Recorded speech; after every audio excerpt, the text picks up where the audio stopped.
अस्सलाम वालेकुम and welcome to आज पाकिस्तान। मैं हूं सिद्रा इकबाल। उम्मीद करते हैं कि आपका आज का दिन बहुत ही खूबसूरत अंदाज में शुरू हुआ होगा। कभी हमने सोचा है कि नए दिन का जब आगाज होता है और सुबह सुबह हर सुबह आपके पास ये मौका होता है कि आप अपनी जिंदगी को रीसेट और रीस्टार्ट कर सकें। इनफैक्ट मेरा एक बहुत ही क्लोज फ्रेंड्स का ग्रुप है। कल मैंने कमिट किया है फॉर अ 10-day प्रैक्टिस और ये यूजुअली अपने आप को रीसेट मोड में डालना बड़ा जरूरी होता है। I was noticing in the last few days and weeks के मेरी एनर्जी मुझे ऑल ओवर द प्लेस लग रही थी। यानी जो आपको एक फोकस चाहिए होता है, एक काम एंड पीस चाहिए होता है कोई भी नई चीज को क्रिएट करने के लिए, वो काइंड ऑफ मिसिंग था। So what I have committed two is कि अगले 10 दिन मैंने अपने लिए 5-6 टास्क ऐसे आउटलाइन किए हैं जो मुझे रोज करने हैं। And I think this is a practice जो मैं सबको रेकमेंड करती हूँ। और जो नंबर आपको लगे कि आप उस पर कमिट कर सकते हैं, that's when you know that's how you should start it. मेरे उन्हीं दोस्तों के ग्रुप में कई लोग ये कमिटमेंट्स 21 दिन, 30 दिन, 40 दिन, 60 डेज का करते हैं और फिर उसके बाद every day we show up और हम कहते हैं कि भाई हमने जो कमिटमेंट की थी वो हम कर पा रहे हैं या नहीं कर पा रहे। लेकिन मैंने अपने लिए एक बाइट साइज छोटा सा चैलेंज रखा है which is for the next 10 days only. और इसमें चीजें बड़ी सिंपल हैं। अगले 10 दिन तक एटलीस्ट 6 से 7 घंटे की नींद पूरी होनी चाहिए, क्योंकि अगर आप रिफ्रेश्ड हैं तो आप जिंदगी में कुछ भी कर सकते हैं। सुबह आप उठते ही एक अच्छे मूड में। फिर पानी, सर्दियां आ गई हैं तो हमें प्यास कम लगती है और जहां हम इतनी बात कर रहे हैं अपनी इम्यूनिटी की, 70% of your body is water. तो ये बड़ी बेसिक सी बात लगती है, लेकिन ये रिमाइंड करना जरूरी है कि दिन में कम से कम 8 से 10 ग्लास पानी पीना। So I am taking that commitment. And lastly अगले 10 दिन तक I am saying bye bye to sugar, जो मेरे जैसे बंदे के लिए बहुत मुश्किल है, जिसको मीठा बहुत ज्यादा पसंद है, लेकिन I am holding my self accountable. और एटलीस्ट अगले 10 दिन तक स्नीकी शुगर को तो मैं नहीं देख सकती। यानी मिसाल के तौर पर केचप में भी चीनी है और रोटी में भी कुछ ना कुछ at the end of the day sugars बनते हैं, नॉट लाइक दैट। बट जो रिफाइंड व्हाइट शुगर का हम बहुत ज्यादा इस्तेमाल करते हैं, उसको मैंने खुदाफिज का है 10 दिन के लिए। अब 10 दिन के बाद क्या रिजल्ट होते हैं मैं आपको रिपोर्ट करूंगी।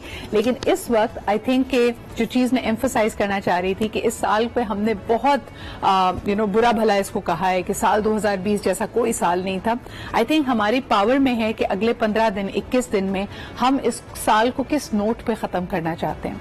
अगर आप देखें जिनको आप बेहतरीन साल कहते थे, उसमें भी कई लोगों ने बहुत कुछ नहीं पाया या उनकी जिंदगी में अप्स एंड डाउन्स आए हैं। But these 21 days, own them and turn the ship around.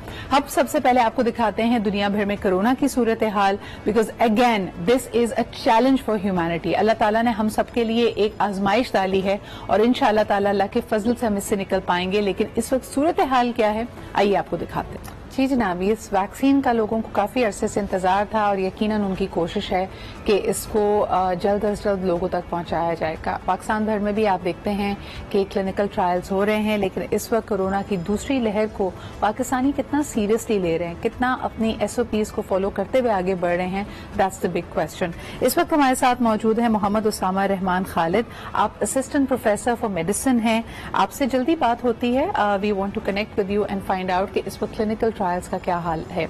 लेकिन आपको ये भी बताते चले कि आने वाले दिनों में जब हम अपने सियासी इज्तिमात में तेजी देख रहे हैं, सरगर्मियों में तेजी देख रहे हैं, this might make the situation much worse और ये खदशा हम सबके जहनों में है।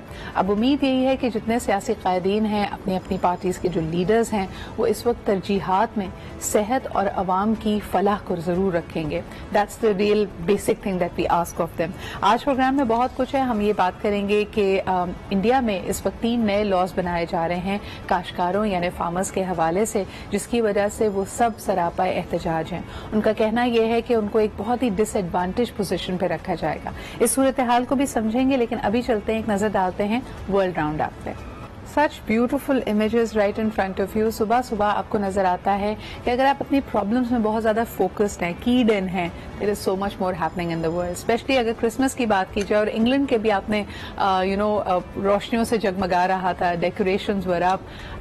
London is a beautiful, England is beautiful at the time of Christmas. वो जैसे आपने बचपन में जो कहानियां पढ़ी होती हैं, जैसा कासल होता है, खूबसूरती होती है, cookies, everybody is happy laughing. I think that's the real note जो इस साल को इसकी जरूरत है। और यकीनन बहुत कुछ गड़बड़ हुई है, लेकिन ये नज़ारे और लोगों की ये खुशदिली, आई थिंक एक चीज जो इस साल ने हमें सिखाई है कि no matter what people will continue adapting, और वो किसी भी तरह के हालात में छोटी छोटी खुशियां जरूर ढूंढेंगे। इसी के साथ ही हम लेते हैं एक छोटा सा break. Will be right watching आज पाकिस्तान। And welcome back. आप देख रहे हैं आज पाकिस्तान। सबसे पहले जी a big thank you to J dot for their winter collection. अगर आपको मेरे कपड़े पसंद आ रहे हैं, जो कि मुझे उम्मीद है कि आपको पसंद आ रहे होंगे, you can find them at J dot. This is their winter 2020 collection. I am loving the colours. इसमें आपको पूरी वैरायटी मिल सकती है, formals, semi formals, anything that you would like. So go and check it out. आगे बढ़ते जी programme में आपको ये भी बताते चलें कि बहुत सारी पाकिस्तानी ड्रामों की कहानियों में आप ये देखेंगे कि हीरोइन को या जो लीड कैरेक्टर होता है खातून का, उसको ये फियर होता है, ये खौफ उसको सता रहा होता है कि कहीं उसका हस्बैंड या उसका लव इंटरेस्ट उसको छोड़ ना दे। And I thought that's a deeper issue. अगर आप इसको साइकोलॉजी की रूह से देखते हैं तो बड़े बचपन में इस खौफ के बीज बोए जाते हैं। जब एक बच्चा ये समझता है कि शायद उसकी माँ उसको छोड़ के चली जाएगी, या कोई ना कोई ऐसा हादसा हुआ होता है कि उसको इमोशनल निगलेक्ट का सामना उसने किया होता है, फिजिकली माँ बाप उसके करीब नहीं होते और उसको एक लोनलीनेस का पीरियड होता है। अगर आप भी कभी कभार एक अनजाने से इस फीलिंग से गुजरते हैं, जब आप सबके होते हुए भी अपने आप को तन्हा महसूस कर रहे हैं, या जरा जरा सी बात पे ट्रिगर हो रहे हैं जहां आपको लगे कि ये सब कुछ बदल जाएगा, लोग मुझे छोड़ देंगे, मैं अकेला रह जाऊंगा, that is when it is said that you have abandonment fear. और ये एक बड़ी अनहेल्दी अटैचमेंट होती है और कभी कभार आपको टॉक्सिक चीजों से भी ये एक तरह से घेरे रखती है। आपको पता है कि एक शख्स आपके साथ मैनिपुलेटिव है, वो रिश्ता आपके फायदे में नहीं है, लेकिन सिर्फ इस खौफ से कि कहीं मैं तन्हा ना रह जाऊं, कहीं मेरे पास कोई भी ना हो, आप एक टॉक्सिक रिलेशनशिप में भी रहना प्रेफर करते हैं। आइए जरा इससे बात करते हैं कि अगर इस सिचुएशन से आप गुजर रहे हैं तो अपने आप को कैसे हील कर सकते हैं, कैसे इस ट्रॉमा से, इस फियर से आप निकल सकते हैं। हमारे साथ मौजूद है very dear friend of mine, Humaira Afaan. अस्सलाम वालेकुम हुमैरा। क्या हाल आपका? बिल्कुल ठीक ठाक हो मेरा। हमारे पास वक्त कम था। I hope that I was able to nail it. So let's begin with asking कि अगर मुझे ये अनजाना सा खौफ है कि मैं अकेली रह जाऊंगी या लोग मुझे छोड़ देंगे, what is it trying to tell me, और ये फियर को मैं इस पे काबू कैसे पा सकती हूँ? आपने बिल्कुल सही बात की थी सिद्धा, शुरू में स्टार्ट करते हुए कि it starts from childhood trauma only. A lot of times माँ बाप समझते हैं कि अगर हमारा बच्चा हमें छोड़ के जा नहीं रहा और हमारे पास बिल्कुल हमसे चिपक के बैठ रहा है, करीब बैठ रहा है, हमारे बगैर तो कहीं जाता नहीं, दैट्स नॉट हेल्दी। यानी तो बच्चा, द चाइल्ड जो छोटा है, वो बहुत ही इनसिक्योरली अटैच्ड है। सिक्योर अटैचमेंट वो होती है बच्चे की या किसी बड़े की कि आप अपनी माँ को छोड़ भी दो और आपको पता है कि घूम के आप वापिस आओगे तो आप अपने वालिदैन को या माँ को वहीं पाओगे जहां आपने छोड़ा है। तो ये चीज जब एक इनसिक्योर अटैचमेंट बढ़ जाती है बच्चों के अंदर और वो जब बड़े हो जाते हैं, रिलेशनशिप्स के अंदर बहुत ज्यादा उनके फेयर्स आते हैं इसी बात के ऊपर कि वो रिजेक्ट ना हो जाएं, कि कहीं उनको कोई छोड़ के ना चला जाए, उससे इनकी लो सेल्फ स्टीम भी बहुत लो जाती है, उनकी सेल्फ वर्थ भी बहुत लो जाती है। लेकिन फिर वो ऐसे ऐसे मामलों के अंदर फंस जाते हैं, कभी टीनेजर्स फ्रेंडशिप्स में ऐसे फंस जाते हैं कि वो टॉक्सिक लोगों के साथ या खतरनाक लोगों के साथ या डेंजरस लोगों के साथ ऐसी रिलेशनशिप बना लेते हैं कि कम से कम कुछ तो उनकी रिलेशनशिप हो। इंसान तन्हाई से भागने के लिए किसी भी तरह की सिचुएशन में अपने आप को डालता है, because human bonding is a very natural need. तो मेरा मुझे बताइए कि पेरेंट्स क्या मिस्टेक्स करते हैं जिसकी वजह से बच्चे सिक्योर अटैचमेंट डेवलप नहीं कर पाते, बल्कि इनसिक्योर अटैचमेंट, हर वक्त चिपके रहना, माँ की गोद से ना उतरना, हर वक्त माँ बाप के लिए रोते रहना, ये वाले ट्रेड्स को पेरेंट्स कैसे काबू कर सकते हैं या सही तरह से पेरेंट कर सकते हैं? सही, बच्चों को थोड़ा सा इंडिपेंडेंट करने की जरूरत है। बच्चों को अपना सेल्फ कॉन्फिडेंस बढ़ाने की जरूरत है कि माँ बाप बोले उनको वर्बली भी बताएं एंड प्रैक्टिकली भी, चाहे वो उनको 4 कदम भी क्यों ना दूर भेजना हो, कि बोले कि जाओ, I am watching over you. देखिए, माँ बाप का फिजिकली वहां पर हर वक्त रहना जरूरी नहीं है, लेकिन बच्चे के लिए इमोशनली अंडरस्टैंड करना कि कुछ भी हो, मेरे बैक मेरी माँ बाप के पास है, कहीं भी कोई भी गलती हो जाए, कोई अच्छाई हो, मेरी बैकिंग मेरे माँ बाप बहुत स्ट्रांगली कर रहे हैं। जब ये फीलिंग आ जाती है कि ठीक है मैं कुछ भी कर लूंगा, मुझे पता है मेरी बैकिंग नहीं है मेरे माँ बाप के पास, और मुझे उनके लिए, अपनी बैकिंग के लिए, अपने सपोर्ट के लिए मुझे बहुत जिद्दोजहद करनी पड़ेगी, वहां पर जरा अटैचमेंट डामाडोल होती है। तो पेरेंट्स की सबसे बड़ी बात यही है कि वो अपने बच्चों को इतना कॉन्फिडेंस दे दें कि आप बेशक कहीं से भी घूम कर आओ, आप कुछ भी सही गलत कर आओ, हमारी सपोर्ट आपके पास है। इससे बच्चा उससे इमोशनली बहुत अटैच्ड फील करता है कि हम चाहे कोई एरर करें, कोई हेल्दी काम करें, अनहेल्दी काम करें, कोई सेफ काम करें, कोई गलत काम करें, हमारे पेरेंट्स हमें एक्सेप्ट करेंगे। सही, तो यहाँ पे वो अबैंडनमेंट और रिजेक्शन नहीं आती, एक्सेप्टेंस आती है। एब्सोल्युटली। मेरा अब यही चीज अगर हम रोमांटिक रिलेशनशिप्स में या फिर मैरिड लाइफ में लेके आ जाएं, उसमें आप देखेंगे कि अनफॉर्चुनेटली हमारे यहाँ जो सबसे बड़ी धमकी होती है, जो अगर आप एक रॉकी फेस से गुजर रहे हैं तो हस्बैंड अक्सर कहते हैं मैं तुम्हें छोड़ दूंगा, and that's taken as the ultimate threat. इसमें ऑफ कोर्स एक कल्चरल और सोसाइटल इशू भी है, लेकिन I want to address it purely from the psychological point of view. एक बंदे की अपनी इमोशनल अपहीवल कि जब उसको ये कहता है उसका पार्टनर कि मैं तुम्हें छोड़ दूंगा, चाहे मर्द हो या औरत, तो अगले बंदे पे क्या गुजरती है और उसको प्रिवेंट करने के लिए वो किस हद तक जा सकता है। सिद्रा, ये दोबारा वही हो जाता है कि आपका चाइल्डहुड ट्रॉमा ट्रिगर हो जाता है, बिकॉज जब माँ बाप बोल देते हैं कि तुमने इतना गंदा काम किया और मैं तुमसे कभी बात नहीं करूंगी, मैं तुम्हें छोड़ के चली जाऊंगी या छोड़ के चला जाऊंगा, यही चीज जब हस्बैंड भी जाकर करे तो वो ट्रॉमास रीट्रिगर हो जाते हैं। मतलब कि वो दुख या है वो वूंड जो है वो किसी भी औरत के या आदमी के ट्रिगर हो जाते हैं जब कोई बिल्कुल किसी और रिलेशनशिप में भी यही बात बोले। इसके लिए यही बेहतर है, और इसके अंदर जो बोल रहा है उसका भी बड़ा हाथ है, वो भी बड़ा इनसिक्योर फील करता है, इसलिए वो चाहता है कि अगला उसको रोके और बोले नहीं मुझे छोड़ के मत जाओ। तो ये इनसिक्योरिटी बेसिकली बोथ वेज चलती है, ये एक्सेप्टेंस रिजेक्शन बोथ वेज चल रही होती है। लेकिन बात फिर वही आ जाती है कि अगर आपको अगला डरा रहा है, धमका रहा है कि मैं तुमको छोड़ के चला जाऊंगा, जिसके ऊपर ये गुजरी है उसको अपने आप को कॉन्फिडेंट करना, अपने आप को स्ट्रांग करना इमोशनली, मेंटली, साइकोलॉजिकली बहुत जरूरी हो जाता है। और इसमें ये देखना है कि उनकी कौन सी नीड अटैच्ड है अगले के साथ जिसके बगैर वो गुजारा कर नहीं सकते। लव होना अलहदा बात है, फाइनेंशियली अटैच होना अलहदा बात है, लेकिन आपको बार बार अगर कोई धमका रहा है इसी बात के ऊपर इन एन इमोशनल रिलेशनशिप और रोमांटिक रिलेशनशिप कि मैं छोड़ के चला जाऊंगा, तो आपने ये देखना है कि वो आप उसके लिए फॉल कर भी क्यों रहे हैं, आप डर भी क्यों रहे हैं, आप धमकी में आ भी क्यों रहे हैं। सही, तो अपने बिहेवियर को स्टडी करना ज्यादा जरूरी हो जाता है। एब्सोल्युटली हुमैरा, अब यही चीज इसकी फाउंडेशन मेरे ख्याल में आपकी टीन एज में या यंग एडल्टहुड में पड़ती है, जिसमें आप देखें कि फ्रेंडशिप्स और पीयर प्रेशर का आपके ऊपर बहुत होल्ड होता है।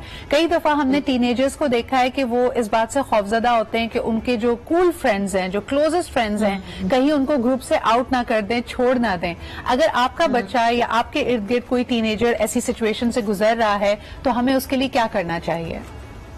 बिल्कुल सिद्धा, in fact I have had a couple of clients जो बुली हुए थे, और बुली इसीलिए हुए थे बिकॉज दे वर्नट एक्सेप्टेड। उनकी रिलेशनशिप इतनी सिक्योर नहीं थी दोस्तों के साथ, तो जहां उनको बुली किया या तंग किया या इवन रिजेक्ट कर दिया ग्रुप से, तो बहुत ड्रास्टिक इफेक्ट्स हुए थे उनके साथ। फिर ऐसे बच्चे जो टीनेजर्स में खास तौर पर तो इनके अंदर ईटिंग डिसऑर्डर्स भी आ जाते हैं, या वो बहुत ज्यादा खाने शुरू हो जाते हैं उस एम्प्टीनेस को, उस लैक ऑफ फ्रेंड्स को या उस लैक ऑफ एक्सेप्टेंस को फिल करने के लिए, या अपने आप को बिल्कुल स्टार्ट करना शुरू कर। मेरा एक कॉल भी आपके लिए आई है, sorry to interrupt you there. एक कॉलर हमारे साथ है, उनकी बात भी सुन लेते हैं। हेलो, अस्सलाम वालेकुम जी, कौन सा आप कहाँ से बात कर रहे हैं? फहीम कराची से बात कर रहा हूँ। जी फहीम, बिल्कुल ठीक ठाक जी, क्या कहेंगे? आज का टॉपिक बहुत अच्छा है और अकेले पन पे मैं बात करना चाहूंगा जी। आजकल के दौर में जहाँ पर नफ्सा नफ्सी का आलम है और हर कोई अपनी लाइफ में मगन है, तो वहाँ पर जहाँ फ्रेंडशिप हो, जहाँ पर जो खूनी रिश्ते हैं उनमें उनके दूर चले जाने का या उनके टूट जाने का खौफ बिल्कुल रहता है। सही सही, बहुत शुक्रिया हमारे साथ मौजूद होने के लिए and for adding that insight. मेरा इनकी बात से मेरे जहन में आ रहा है कि कई दफा फैमिली प्रेशर्स भी इसी तरह डेवलप होते हैं।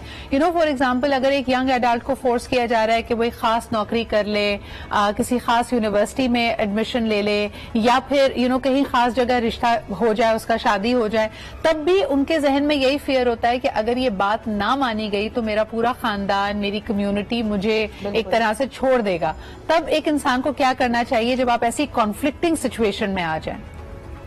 बहुत टफ सिचुएशन हो जाती है सिद्रा ये, एंड इसको डिसाइड करना इतना आसान नहीं होता, बिकॉज ऑब्वियसली जहाँ एक इंसान है उसके अगेंस्ट उसका पूरा खानदान खड़ा हुआ है, चाहे वो एजुकेशन के लिए है, चाहे वो शादी के लिए, तो सबको फाइट करना बहुत मुश्किल हो जाता है। मसला इसके अंदर ये आ जाता है कि क्या, जब आपने कहा क्या करना चाहिए, अगर वो उनके साथ भी अग्री करता है और चला भी जाता है रिश्ते के लिए या पढ़ाई के लिए, तो उसके अंदर एक रिजेंटमेंट रहती है, उसके अंदर एक ये रिजेंटमेंट रहती है कि मेरी बात नहीं मानी गई, मेरी एक्सेप्टेंस नहीं हुई मेरी डिसीजन की। तो इसके अंदर भी जरा और नैरो डाउन हो जाता है फ्रॉम अ होल पर्सन, फिर वो डिसीजन एक्सेप्टेंस के ऊपर आ जाता है। बात इधर भी कोई एक्सेप्टेंस रिजेक्शन की आ जाती है कि कितना बंदे को, आपने बंदे को और बंदे की डिसीजन को एक्सेप्ट किया है। अच्छा, आपने जैसे बिल्कुल सही कह रही है मेरा, बल्कि आखिरी सवाल आपसे आपसे करना चाहूंगी, वक्त मेरे पास कम है।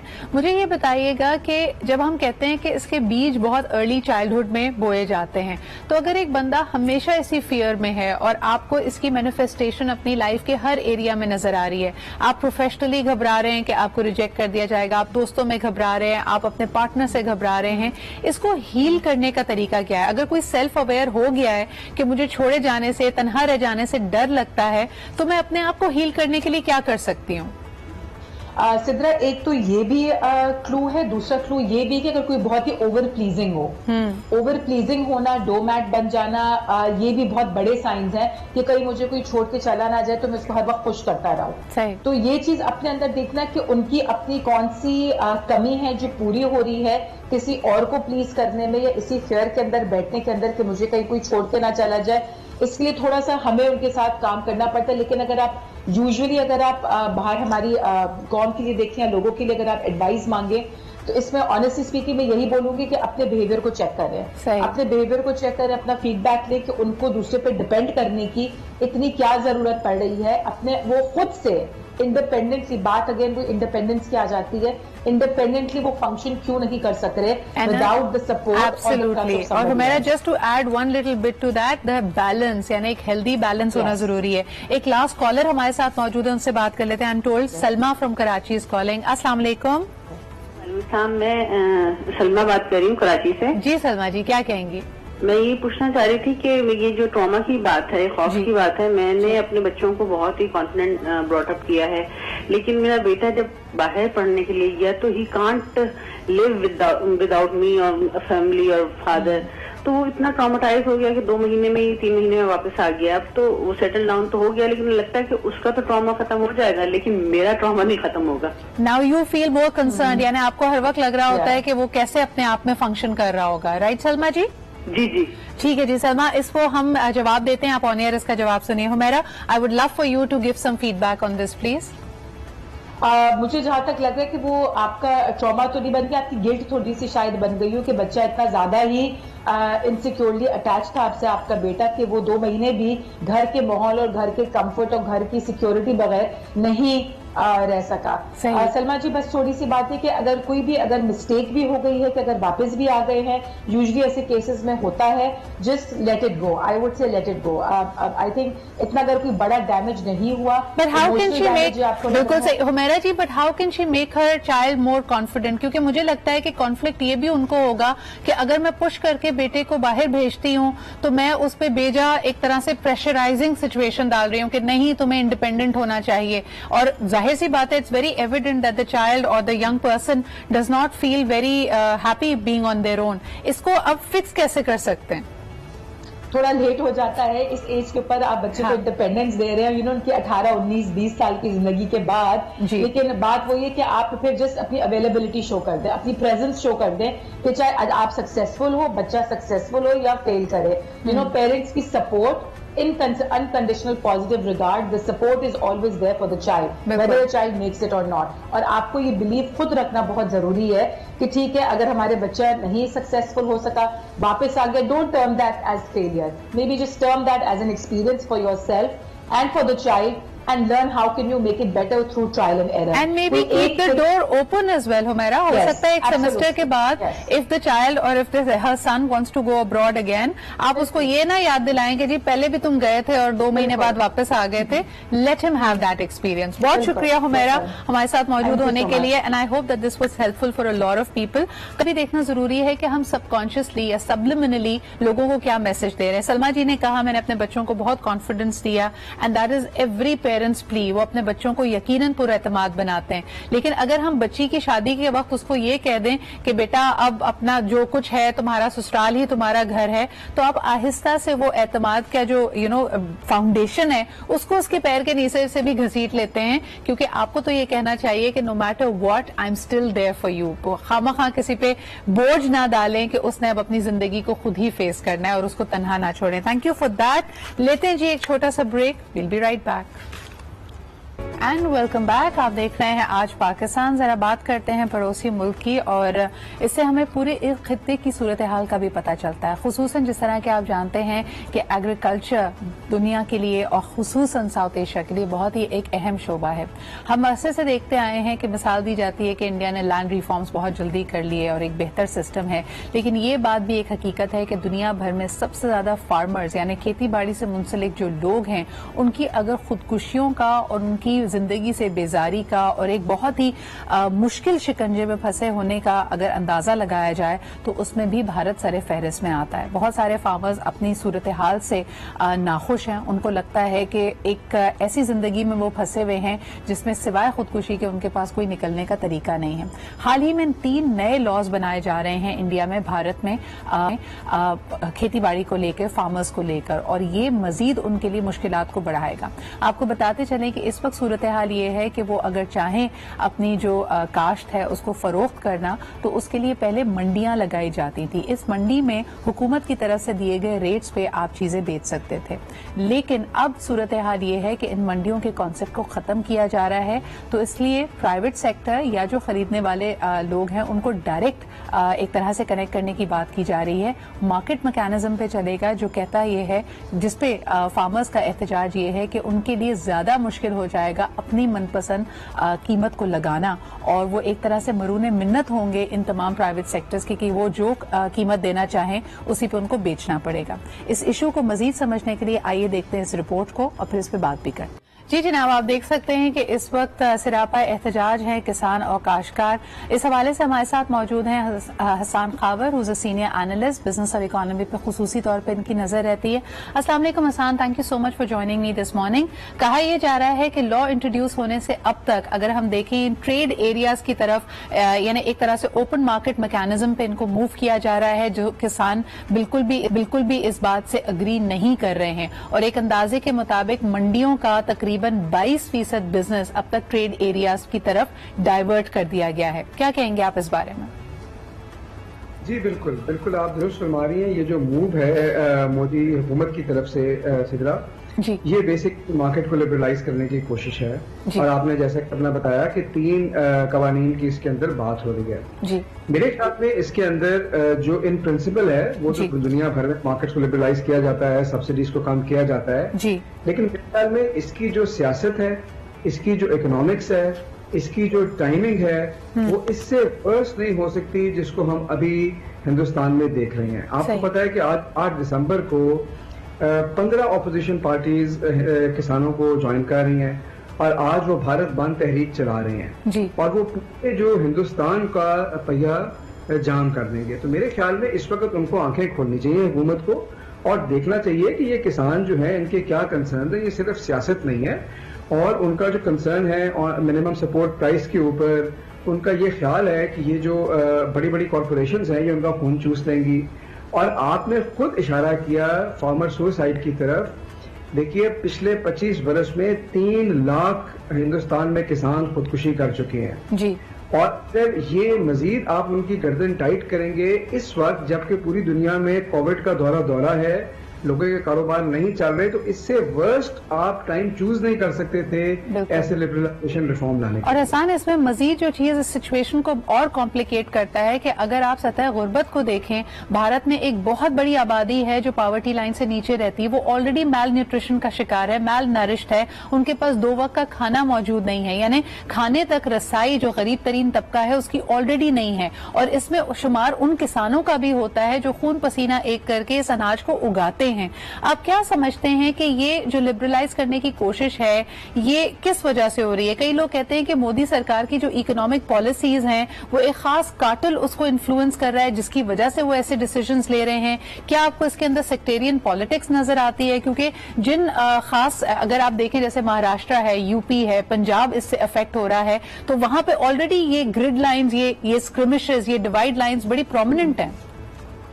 जी बिल्कुल, देखिए इसके अंदर सेक्टेरियन पॉलिटिक्स भी है जी। इसके अंदर रेंट सीकिंग और वेस्टेड इंटरेस्ट भी है। एक तरफ तो आपने इशारा किया और आपने देखा कि जो सिख किसान है वो भी निकल आए मुसलमानों की हिमायत में। तो ये डेंजरस एक सेक्टेरियन पॉलिटिक्स की जो फॉल्ट लाइंस है वो इमर्ज हो रही हैं। सही। दूसरी तरफ ये भी इल्जाम लगाया जा रहा है कि ये जो मंडियां हैं इनका इसलिए रोल खत्म किया जा रहा है कि वहां पे कांग्रेस का बहुत ज्यादा होल्ड है। तो ये दूसरी बात है।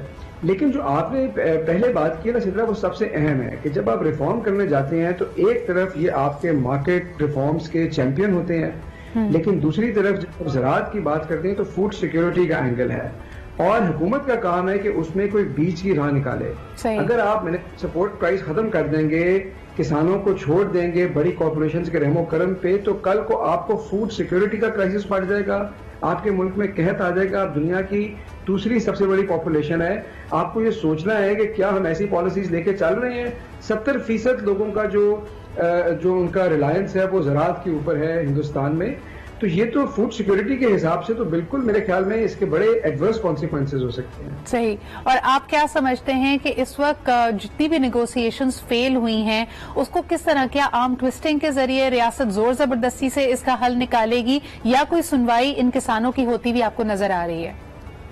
देखिए, अभी तक तो हमने ये देखा है कि गुफ्तो शनीद का और मुज़ाकरात का ज्यादा फायदा नहीं हुआ। मेरे ख्याल में आज का जो दिन है वो बहुत अहम है और देखना ये है कि ये भारत बंद तहरीक कैसी चलती है। गुमान ये है कि ये काफी सक्सेसफुल रहेगी और हुकूमत पे बहुत प्रेशर पड़ेगा। बिल्कुल सही। तो उनके पास प्रेशर टैक्टिक्स मौजूद हैं और हम देख सकते हैं कि मोदी सरकार के सामने ये एक बहुत बड़ा सवालिया निशान, एक बहुत बड़ा चैलेंज बनकर सामने आया। बहुत शुक्रिया हसन हमारे साथ मौजूद होने के। एक चलता फिरता एग्जाम्पल है कि किस तरह आपकी इकोनॉमिक्स और आपकी पॉलिटिक्स आपकी रोजमर्रा की जिंदगी और आपकी बेसिक नीड्स को भी इम्पैक्ट करती है। इस पर मजीद भी बात करेंगे आगे। इस वक्त लेते एक छोटा सा break. Will be right back.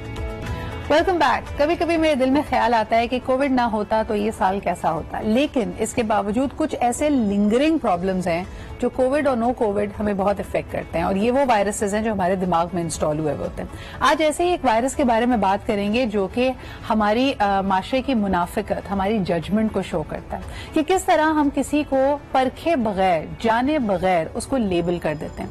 आपने अक्सर सुना होगा बॉडी शेमिंग के बारे में कि जी फिजिकल अपीयरेंस, कोई लंबा है, मोटा है, उसकी रंगत कैसी है, इस बात पे उसको जज किया जाता है। फिर पैसे और स्टेटस की भी बात की जाती है, लेकिन इससे भी बढ़कर एक खास तरह की मुनाफिकत है जो हम रिहायशी इलाके के हवाले से रखते हैं। यानी किसी बच्चे का जो यंग स्टूडेंट है, ग्रेजुएट किया है, क्लास टॉपर है, लेकिन उसके सीवी पे उसको इंटरव्यू के लिए बुलाने से पहले हम ये देखते हैं कि उसकी रिहायश किस इलाके में है और उसके बारे में एक राय कायम कर लेते हैं कि भाई ये फलानी जगह रहता है, इसका मतलब इतना एक्सपोजर नहीं है, फलाना है तो उर्दू मीडियम टाइप होगा, अंग्रेजी नहीं आती। ये हमारी प्रॉब्लम्स हमारे लिए बड़ी आविज़ा है। इसी तरह इसकी दूसरी मैनिफेस्टेशन अगर आपने देखनी है तो अच्छे बड़े स्कूल या यूनिवर्सिटी लेवल तक तो ये मामला खत्म हो जाता है, लेकिन स्कूलों में एडमिशन भी इस बुनियाद पे दिए जाते हैं कि क्या आपकी रिहायश उस स्कूल के करीब है या नहीं। यानी अगर आप बहुत अच्छा कमाते हैं और आप अपने बच्चे को किसी आला, बहुत ही एलीट किस्म के प्री स्कूल में या स्कूल में भेजना चाहते हैं तो वहां पे भी एडमिशन के वक्त देखा जाता है कि क्या आप 2 किलोमीटर के रेडियस में रहते हैं या बहुत दूर होंगे। तो बड़ा पोलाइटली आपको कहा जाता है भाई आपके बच्चे के लिए सुबह सवेरे उठ के इतनी लंबी मुसाफत करके स्कूल आना शायद मुश्किल होगा, तो आप इसका एडमिशन यहाँ ना कराएं। तीसरी मैनिफेस्टेशन इसकी देख लेते हैं। रिश्ते के वक्त बहुत अच्छी प्यारी लड़की है, आपकी तमाम रिक्वायरमेंट्स पे पूरी उतरती है, लेकिन जब आपको बताया जाता है कि जी उनकी रिहाइश फलाने इलाके में है तो सडनली आप वहां जाने से भी इनकार कर देते हैं। ये सब हमारे माशरे में हो रहा है, यानी जब आपका रिहायशी इलाका आपकी पहचान बन जाए। कुछ लोग इस पे बड़े खुश होते हैं या उसके लिए कोई ना कोई कोपिंग मैकेनिज्म कर लेते हैं, लेकिन अक्सर घरों में ये देखा गया है कि छोटे बच्चे और खासतौर पे टीनेज में जब बच्चे आते हैं वो इस बात से इतना ज्यादा इसको इंटरनलाइज कर देते हैं, इसकी वजह से इतना एहसास महरूमी का शिकार होते हैं कि घरों में लड़ाइयां होती हैं। जब तक वो 300 गज का घर बिकवा कर किसी अच्छे पॉश इलाके में अपार्टमेंट में पेरेंट्स को मूव नहीं कर लेते, बच्चे सुख का सांस नहीं लेते। आज इस बारे में बात करते हैं कि किस तरह इसके लिए कोई तरीकेकार निकाला जा सकता है और प्लीज आप कॉल करके बताइए कि क्या आपने कभी ऐसा एक्सपीरियंस किया है, क्या आपने अपने आप को जज होता हुआ महसूस किया है या किसी और को जज किया है इस बात से सिर्फ और सिर्फ कि उसका रिहायशी इलाका कौन सा है। सबसे पहले जी आज हमारा पैनल है उसे आपको इंट्रोड्यूस करते हैं। मैनेजर हैं ह्यूमन रिसोर्सेज के फ्रॉम वेरी रेप्यूटेबल कंपनी, हमारे साथ मौजूद है अयाज अली। थैंक यू अयाज साहब फॉर बीइंग हियर। आप ही के साथ कराची स्टूडियो में तशरीफ रखते हैं Arif Pyar Ali. You're an OD consultant, इन रवैयों पे और कॉर्पोरेशंस के अपने एटीट्यूड को समझते हैं। Thank you so much Arif for also joining us. And last but definitely not the least, another person who is linked to the human capital, the human development area as well, Afsha Jalil भी हमारे साथ मौजूद है। अफशा, सबसे पहले आपसे शुरुआत करते हैं and from the very basics, क्या आपने वाकई ये देखा है कि बहुत सारी अपॉर्चुनिटीज आपको परखने से पहले ही बंद हो जाती हैं सिर्फ ये देख कि आपका रिहायशी इलाका कौन सा है?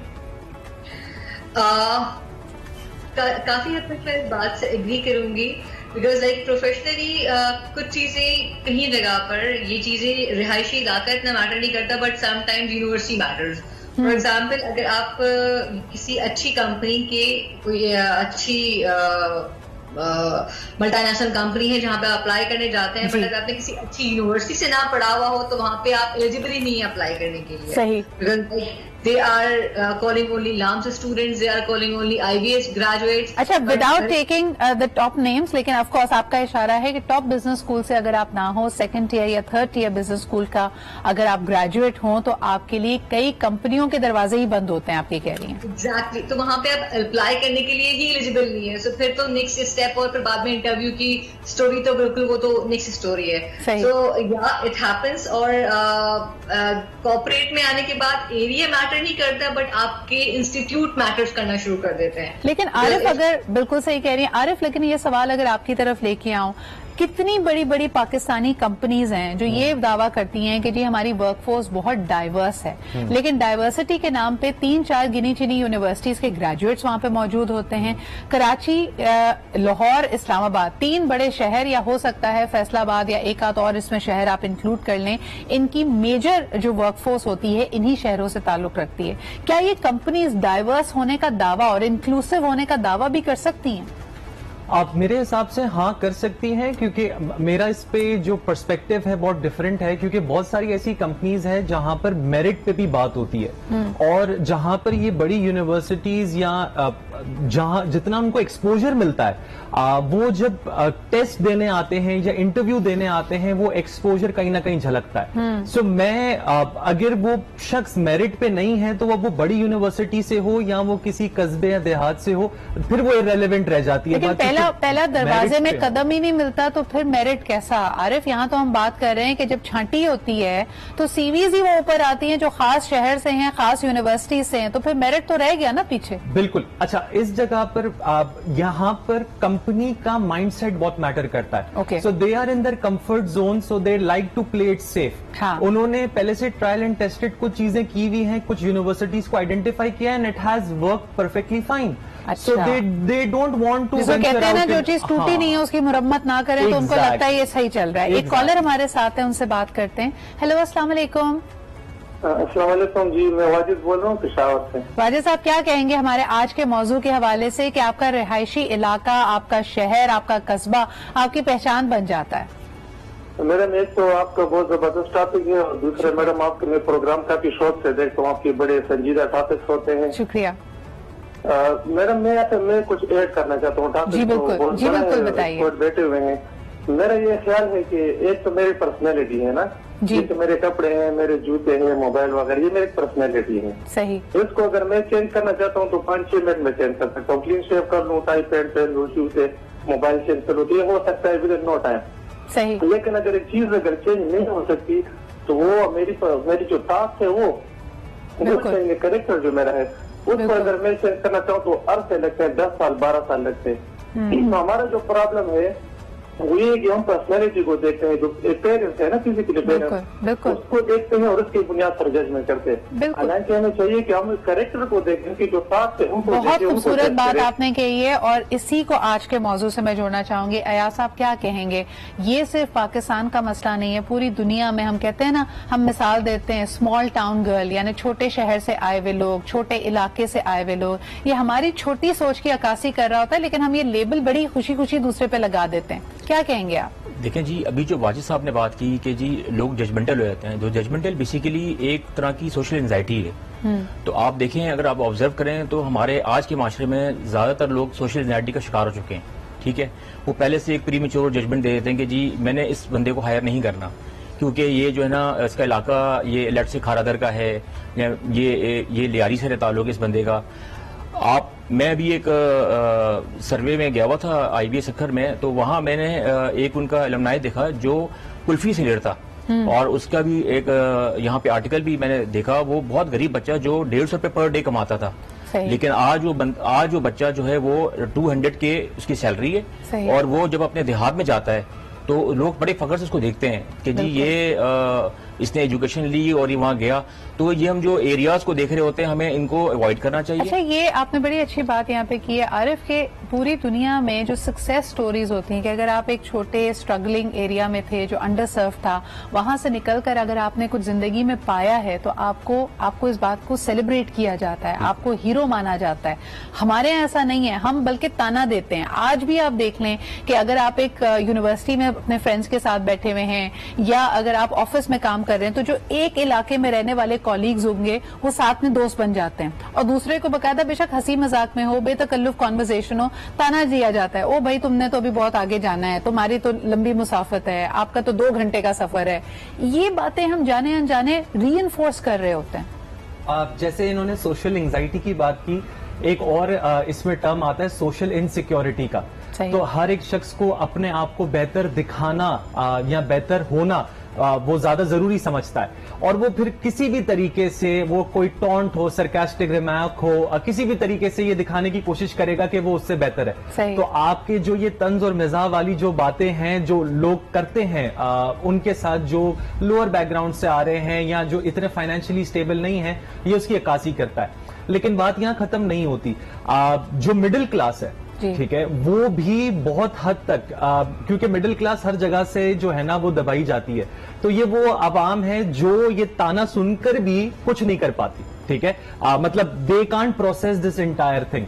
अच्छा, बाय द वे आरिफ, इसको हम दोनों तरफ से जरा मैं इसको एड्रेस करना चाहूंगी। सिर्फ यही नहीं है कि अगर कोई मुतवस्सित इलाका है, मिडिल क्लास का इलाका है, सिर्फ उन्हीं को ये फेस करना पड़ता है। मैंने बहुत सारी अपनी फ्रेंड्स को देखा है जो अगर पॉश इलाके में हैं और उनकी शादी हो के वो किसी मिडिल क्लास इलाके में या अपर मिडिल क्लास इलाके में होती हैं मूव शादी के बाद, तो उनको भी सुनने में ये मिलता है कि जी ये अपने डिफेंस वाले चोंचले वहीं पे छोड़ के आओ। तो ये दोनों तरफ से लोग बैटिंग करते हैं। इस पे जरा बात करेंगे एक छोटे से ब्रेक के बाद।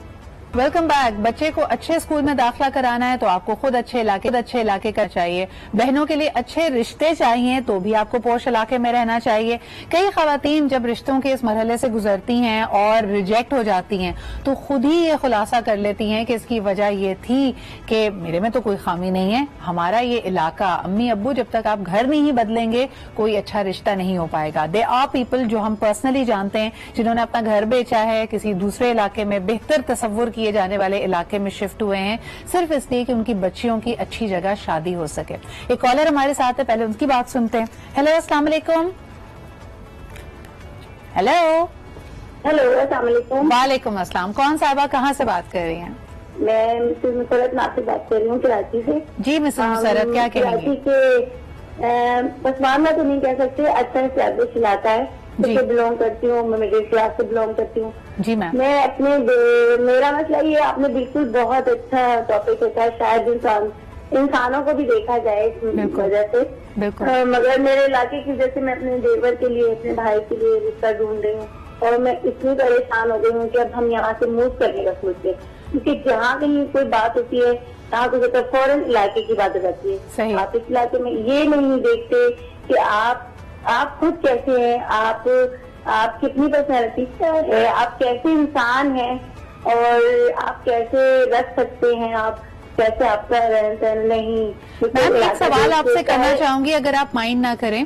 आपकी जब खुद की शादी हुई थी और आप इस फैमिली में, इस इलाके में मूव कर रही थी, क्या आपके जहन में या आपके घर वालों के जहन में ऐसा कोई खदशा नहीं था जो अब आप फेस करती हैं जब आप अपने देवर की शादी के लिए जा रही हैं? बात नहीं है, एक्चुअली मैं फैमिली में से आई हूँ और मैं इस्लामाबाद से शादी हो गई यहाँ आई हूँ। इस बात को भी देखिए, इतनी दूर, तो मैं इस्लामाबाद से शादी हो गई, यहाँ मूव कर रही हूँ, मेरे ये फुप्पो का घर है जी। तो मैं यहाँ आकर परेशान हूँ कि लोग ऐसे क्यों करते हैं। ऐसा नहीं होना चाहिए। हम जब एक ही माशरे में, एक ही मुल्क में रह रहे हैं, तो हम एक ही जगह। बहुत शुक्रिया मैम इस प्रॉब्लम को हाईलाइट करने के लिए। यही हमारा आज का इशू है। प्रोग्राम में मुझे ज्वाइन किया है शेफ सामिया ने।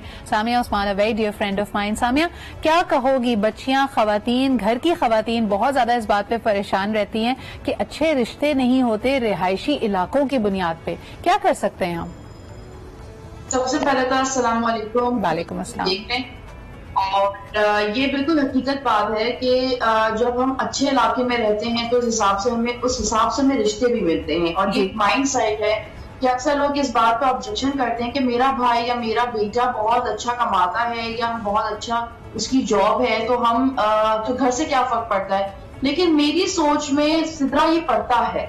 जब हम एक अच्छी सोसाइटी और अच्छे इलाके में रहते हैं तो इसका इम्पैक्ट हमारी ज़हनी हालत पे आता है। यानी कि अगर हम अच्छे एनवायरनमेंट पे रहेंगे तो हमारे घर का माहौल उसी स्टैंडर्ड पे होगा। अगर हम एक अच्छे इलाके में होंगे तो हम शोर शराबा नहीं करेंगे, हमारे घर पे बहुत ज्यादा चीख पुकार नहीं होगी, हमारे घर पे एक स्टैंडर्ड्स मेंटेन होंगे। ये एक बहुत बड़ा अलमिया है क्योंकि जिस माहौल में हम रहते हैं वो इलाका हमारे अंदर इम्पैक्ट करता है। अच्छा सामिया, ब्रेक से पहले मैं एक बात कह रही थी कि वाकई इस वक्त हम ज्यादा बात कर रहे हैं मुतवस्सित इलाकों की, लेकिन देखा ये भी गया है कि अगर कोई पॉश इलाके, एलीट इलाके से बच्ची शादी करके एक मुतवस्सित अपर मिडिल क्लास इलाके में आती है, उसको भी ताने सुनने को मिलते हैं कि ये डिफेंस वाले चोंचले हैं तुम्हारे, ये यहाँ नहीं चलेंगे। इस पे क्या कहना चाहोगी? देखिए एग्जैक्टली वो यही बात है कि जब मेरी शादी का वक्त था तो मैं अपनी शादी का एक्सपीरियंस बताऊं कि मुझे ये बहुत ज्यादा था, मेरी अम्मी अब्बू को पता भी नहीं था। लेकिन क्योंकि हम लोग सोशल गैदरिंग करते थे तो इसलिए हमें अंदाजा होता था कि जो जिस इलाके से आता था उसकी मेंटालिटी वैसी ही होती थी। क्योंकि हम निकल के बाहर आ रहे हैं ना, हमारे घर वाले तो उसी इलाके में रहते, तो उनकी मेंटालिटी वो अक्कासी करती थी। अगर कोई इस तरह के इलाके में कि वहां पे आपको चादर ओढ़ के ही निकलना है तो अगर कोई एलीट क्लास की लड़की आएगी तो वो कभी चादर नहीं ओढ़ेगी, लेकिन वो लोग मजबूर है क्योंकि उन्हें अपने इलाके से निकलना है। उनको लगता है कि आवाजें या लोग जज करेंगे। हमें एक कॉलर हमारे साथ है, फिर इस पे बात करेंगे। यहाँ तक के जो घरेलू तकरीबात होती है, किसी के घर मिलाद है, शादी है, अकीका है, कई रिश्तेदार सिर्फ इसलिए नहीं आते कि फलाना इलाका बहुत दूर है और कौन एफर्ट करे, हमें वहां नहीं जाना। एक कॉलर से बात करते हैं। हेलो, अस्सलाम वालेकुम। वालेकुम सलाम, मैं इम्तियाज कर रहा हूँ कराची से। जी इम्तियाज साहब, क्या कहेंगे? मैडम, ये तो माशरे का जो रवैया है बड़ा ही गलत है कि ये इलाका वो इलाका। बात ये किसी अमीर को गरीब होने में और गरीब को अमीर होने में मिनट नहीं लगता।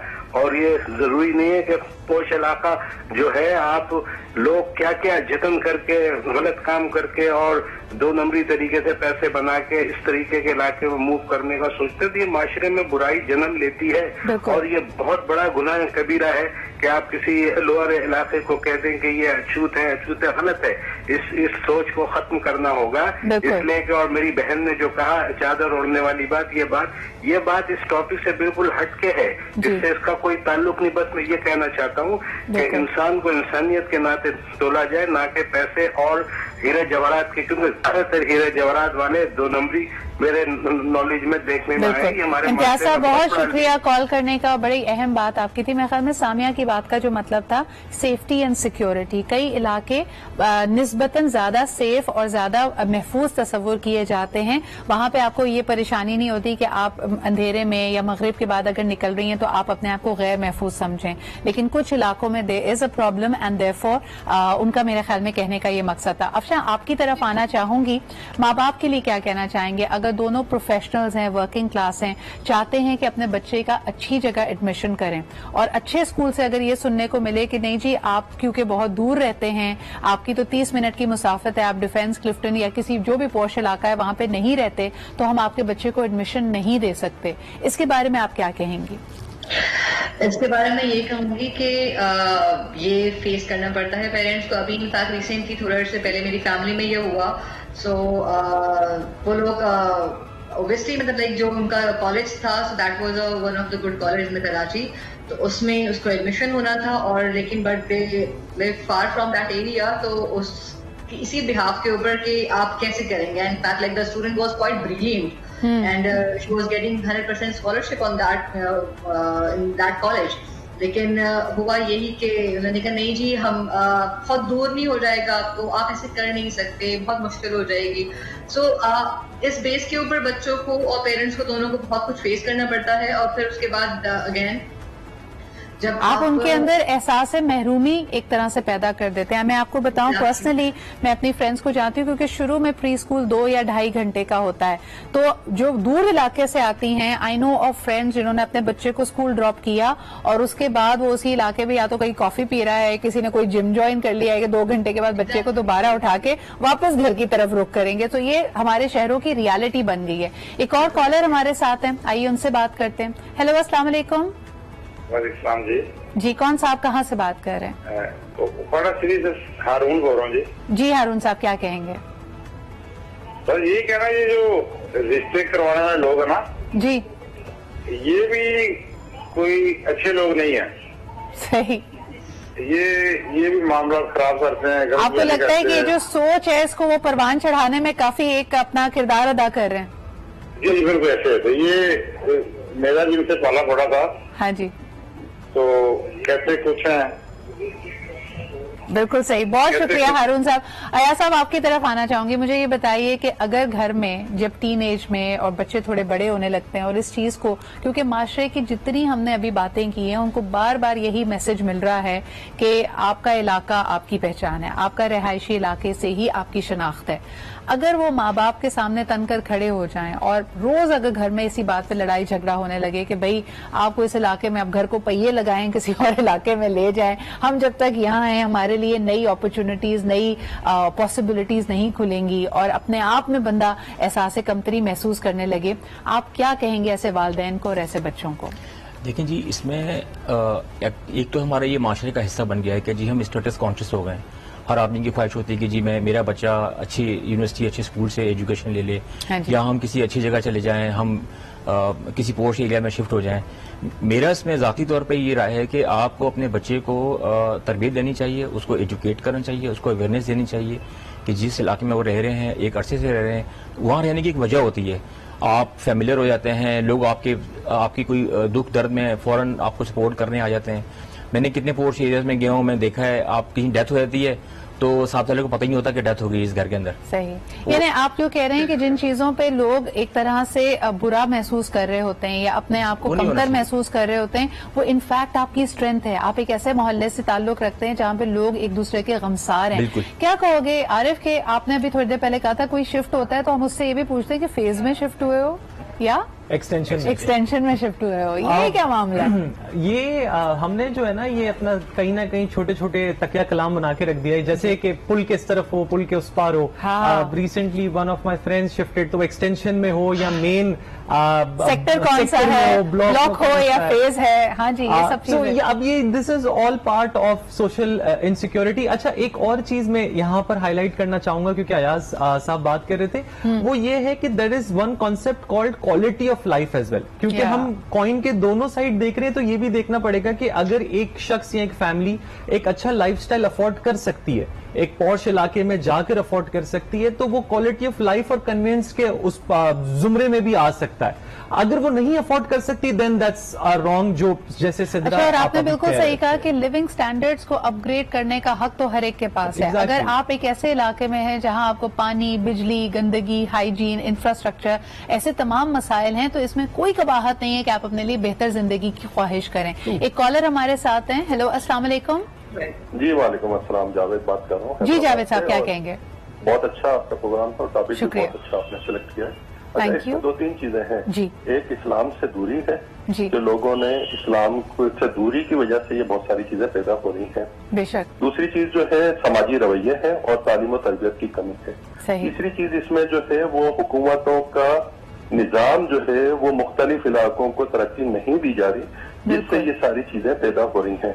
तो ये 3 चीजें जी बिल्कुल सही कह रही है। जो आखिरी वाला पॉइंट है आपका, ये बड़ा गौर तलब है कि जो हमारी शहर की इंतजामिया है, हुकूमत है, जिले की इंतजामिया है, वो क्यों नहीं हर इलाके में बेसिक चीजें प्रोवाइड कर रही होती। बहुत जबरदस्त पॉइंट है। शुक्रिया जावेद साहब हमारे साथ मौजूद होने के लिए। और जो आपने इस्लाम से दूरी की बात की, ब्रेक पे जाने से पहले आपसे शेयर करना चाहूंगी, एक बहुत ही खूबसूरत हदीस मुबारक है कि पिछला घर मुत्तकियों के लिए बेहतर है। अगर आप तकवा करते हैं, अगर आप जिंदगी में मुतमईन रहना चाहते हैं, तो मुतवस्सित या दरमियाने दर्जे के घरों को प्रेफर कीजिए। एक छोटा सा ब्रेक लेते हैं, विल बी राइट बैक। भाई छोटे इलाके और बड़े इलाके का और कोई फर्क हो ना हो, टर्मिनोलॉजीज का बड़ा फर्क होता है। वहां पे माली नहीं आता, वहां पे गार्डनर आता है। वहां पे नल खराब नहीं होता, वहां पे टैप खराब हो जाता है। वहां पे आप अपने ड्राइवर से अंडे नहीं मंगवा रहे होते, आप उससे एग्स एंड ब्रेड का कहते हैं। ये जो फर्क है ना, ये मेरे ख्याल में बहुत सारे फिल्टर्स को पैदा करता है। I am not taking away from anybody, लेकिन ये फिल्टर्स के साथ हम ऑपरेट करते हैं। This is part of our human experience. एक कॉलर हमारे साथ है, पहले उनसे बात करते हैं। हेलो, अस्सलाम वालेकुम। वालेकुम सलाम जी, कौन साहबा कहाँ से बात कर रही हैं? मैं इलियास कर रही हूँ कराची। जी, आपकी वॉइस क्वालिटी थोड़ी सी डिस्टर्ब हो रही है, बट एनीवेज बताइए आप क्या कहना चाहेंगी मैम? मैं ये कहना चाह रही थी कि ये अनडिस्प्यूटेड की बात है कि हर इलाका का कोई जरूर होता है, मैम बहुत शुक्रिया कॉल करने का। मेरे ख्याल में जो मैं आपकी बात समझ पाई हूँ, birds of a feather flock together, लेकिन आवाज बहुत डिस्टर्ब आ रही है। आई वुड रियली रिक्वेस्ट कि अगर आपको दोबारा कॉल मिलाई जा सके, वील टेक यू अगेन।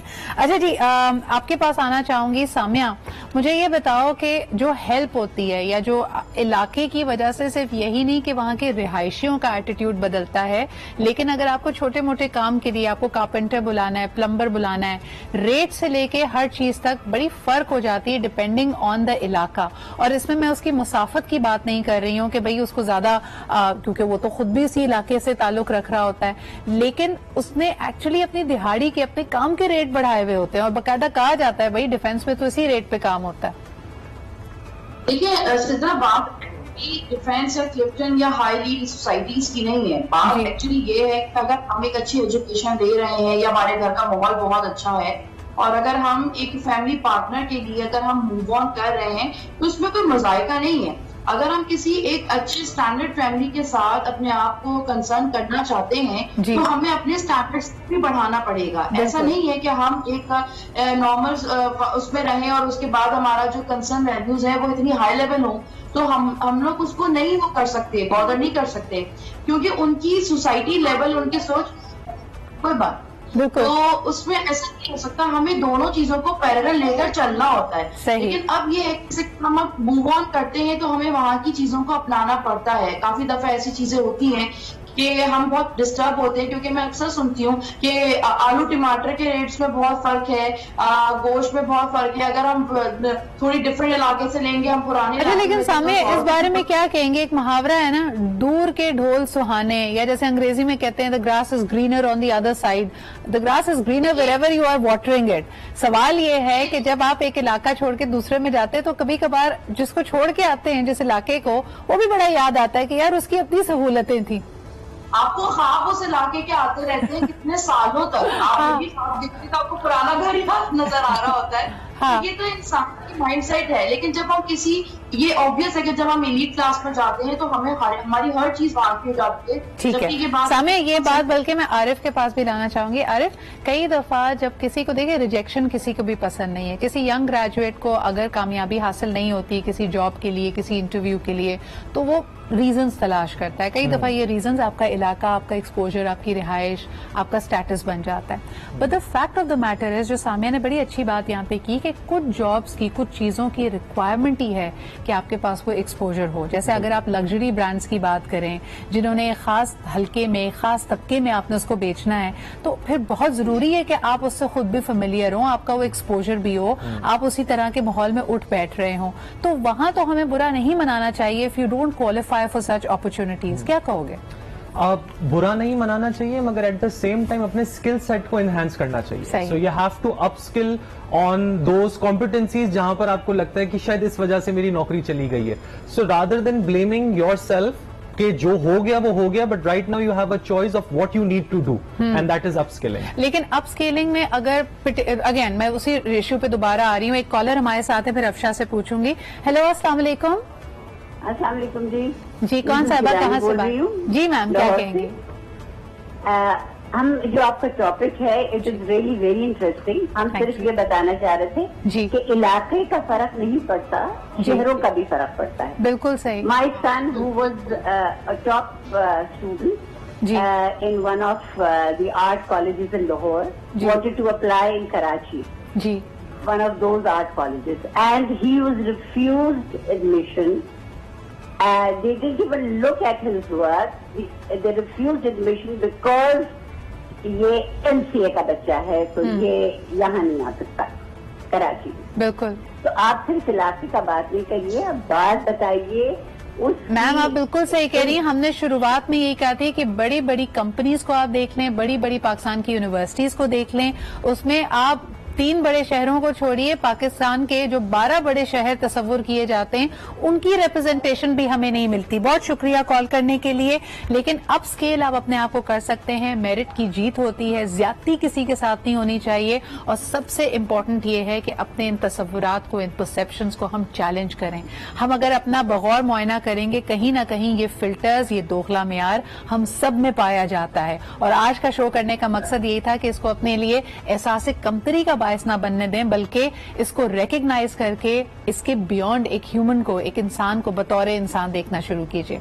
बहुत शुक्रिया। हमारे साथ मौजूद थे अयाज साहब, आरिफ, सामिया हमारे साथ थी, अफशा थी। वक्त कम होता है, कॉलर्स ने भी बहुत इंटरेस्ट लिया, thank you so much for that. कल भी आपके सामने एक बहुत ही इंटरेस्टिंग टॉपिक लेके आएंगे, तब तक बहुत ख्याल रखें। मुझे फीडबैक और कॉमेंट जरूर दीजिएगा। My Instagram, my Facebook is right in front of you. अपना ख्याल रखें। खुदा हाफिज।